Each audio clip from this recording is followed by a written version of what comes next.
खुदाम यसु मसीह जिसमें होकर हमें ये दलेरी हासिल है कि हम खुदा के हजूर में आ सकते हैं, उसी के नाम में आपकी सलामती हो।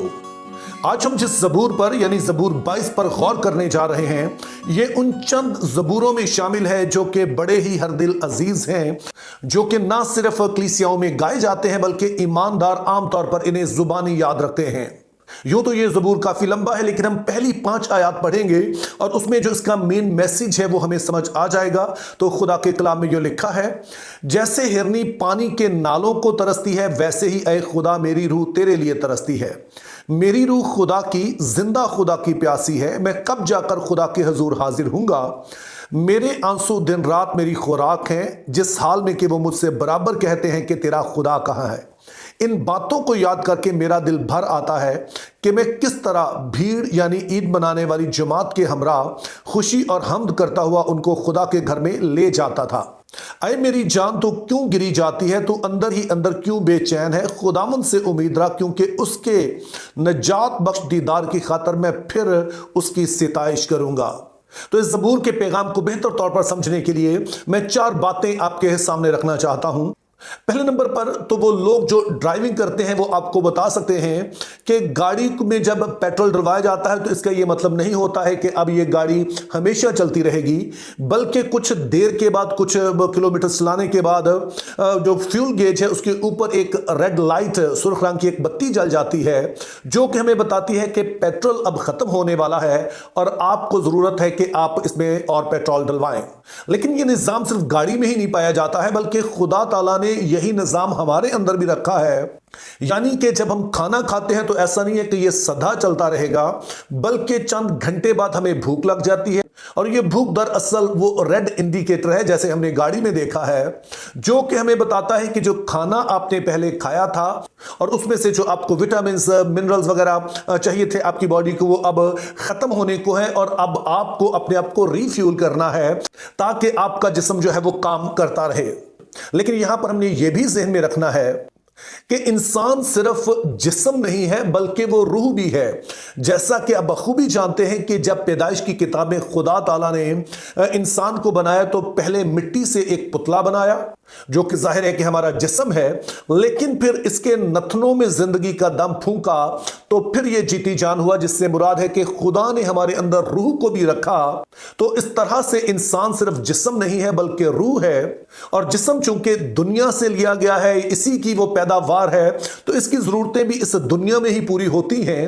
लेकिन जो रूह है, चूंकि वो खुदा की तरफ से बराह रास्त दी गई है, तो इस तरह से इसका ताल्लुक जो है वो खुदा के साथ है, तो इसकी जो जरूरत है वो खुद खुदा है। यही सबब है कि हमारे जिस्म को जितनी भी आसाइशात मिल जाएं, लेकिन यह कोई लाजम नहीं होता है कि हम अंदर से मुतमईन हैं, क्योंकि हमारी रूह की जरूरत कुछ और है। जैसे मैंने कहा कि वो खुद खुदा की जो है प्यासी रहती है, और इसी बात का इजहार यहां पे जबूर नवीस करता है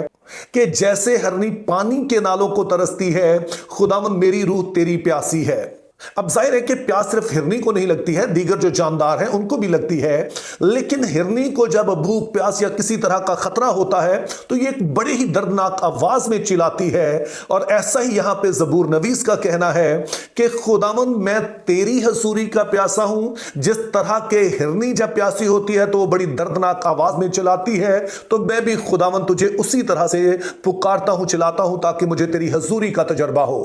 और फिर दूसरी बात हमने ज़हन में रखनी है कि जब खुदा ताला ने आदम को बागे अदन में रखा तो उससे कहा जिस रोज तूने ये फल खाया तू मरा।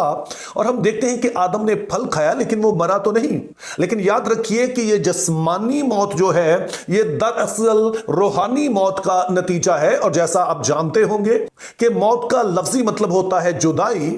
तो जब हमारी रूह खुदा से अलग हो गई, खुदा की हजूरी से दूर हो गई, तो हम रूहानी तौर पर मर गए, जिसका नतीजा फिर जो है वो जिस्मानी मौत की सूरत में निकलता है। तो जब तक हम तौबा नहीं करते हैं और खुदावंद के साथ हमारा रिश्ता उस्तवार नहीं होता है, तो हमारी रूह भी उसी तरह से मुर्दा होती है और उसको खुदा की हजूरी की इतनी तलब, इतनी तड़प नहीं होती है।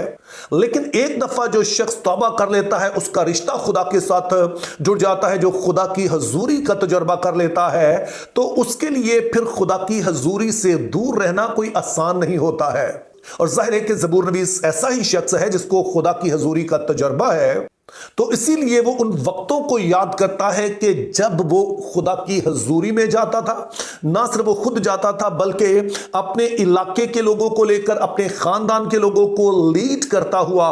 जब ईदें होती थी उन सभी के साथ वो यरूशलेम को जाता था। वो रास्ते में गीत गाते हुए जाते, वहां जाकर गीत गाते और फिर वहां पर वो हैकल में खुदा की हजूरी में हाजिर होते थे। तो ये बात याद करके वो कहता है मेरी जान और भी गिरी जाती है। ये बात और भी ज्यादा तकलीफ दे है, क्योंकि जब तक हम खुदा की हजूरी का तजर्बा नहीं करते तो ये एक बात है, लेकिन जब हम हजूरी का तजर्बा कर लेते हैं और उसके बाद हमें उस तरह से महसूस नहीं होता है, उस रिश्ते का एहसास नहीं होता है, तो ये बहुत ही तकलीफ दे हालत है। और ऐसा ही कुछ यहां पर ज़बूर नवीस के साथ हो रहा है। लेकिन जाहिर है कि फिर सवाल हमारे लिए पैदा होता है कि ज़बूर नवीस खुदा की हजूरी को क्यों महसूस नहीं कर रहा है, क्यों वहां पर नहीं जा सकता है।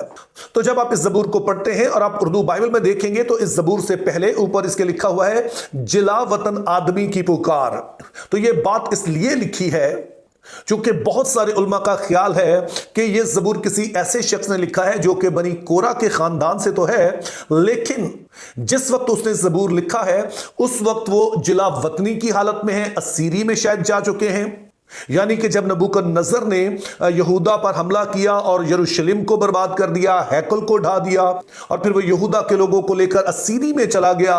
तो शायद ये शख्स भी इसी तरह के तजुर्बे से गुजर रहा है। तो इसलिए वो हैकल को याद करता है, खुदा के घर को याद करता है कि जहां जाकर वो ईद मनाया करता था। अब वैसे तो यहूदियों का भी हमारी तरह यही ईमान था कि खुदा हर जगह पर मौजूद है, जैसे कि ज़बूर 139 में हम पढ़ते हैं कि खुदाया तेरी रूह से भाग कर मैं कहां जाऊं।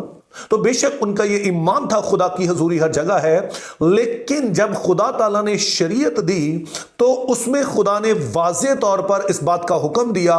कि तुमने मेरे लिए सिर्फ एक ही जगह बनानी है जो मेरा घर कहलाएगा, जो मेरी इबादतगाह कहलाएगी, और कहीं पर तुमने और मेरे लिए इबादतगाह नहीं बनानी है। और ऐसा करने के पीछे वजह यह थी कि खुदा ताला एक बात को उनके अंदर उजागर करना चाह रहे थे कि खुदा एक ही है, बाकी कौमों की तरह नहीं है। कुछ दौर में बहुत सारे देवता हों, बहुत सारे माबूद हों, तो चूंकि खुदा एक है तो उसका घर भी सिर्फ एक ही है। तो बनी इस्राइल के नजदीक अगर किसी ने खुदा की हजूरी का तजुर्बा करना है तो वो फिर हैकल ही है।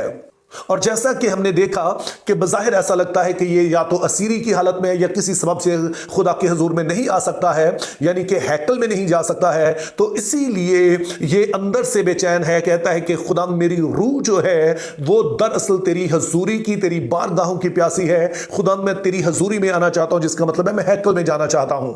और फिर चौथी और आखिरी बात यह है कि जब हम 5वीं आयत पढ़ते हैं तो उसमें जो ज़बूर नवीस है वो इस सारे आहोनाला के दौरान एकदम से लगता है कि उम्मीद से भर गया है और वो इस बात का ऐलान करता है, वो ईमान के अल्फाज बोलता है कि मैं फिर से खुदा के हुजूर में जाऊंगा और वहां जाकर खुदा की सिताइश करूंगा।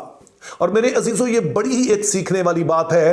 क्योंकि हमारी जिंदगी में ऐसे लम्हे आते हैं जब हम कमजोर पड़ जाते हैं, हालात बुरे हुए होते हैं और बहुत सारे लोग इस वक्त में दुआ करना छोड़ देते हैं। लेकिन दरअसल यही वो वक्त होता है कि जब आपको मुसलसल खुदा के हुजूर में चिल्लाना है, क्योंकि जब आप अपने दिल को उसके सामने खोलेंगे तो जैसे ज़बूर नवीस ईमान से भर जाता है, खुदा हमें भी ईमान से भर देता है।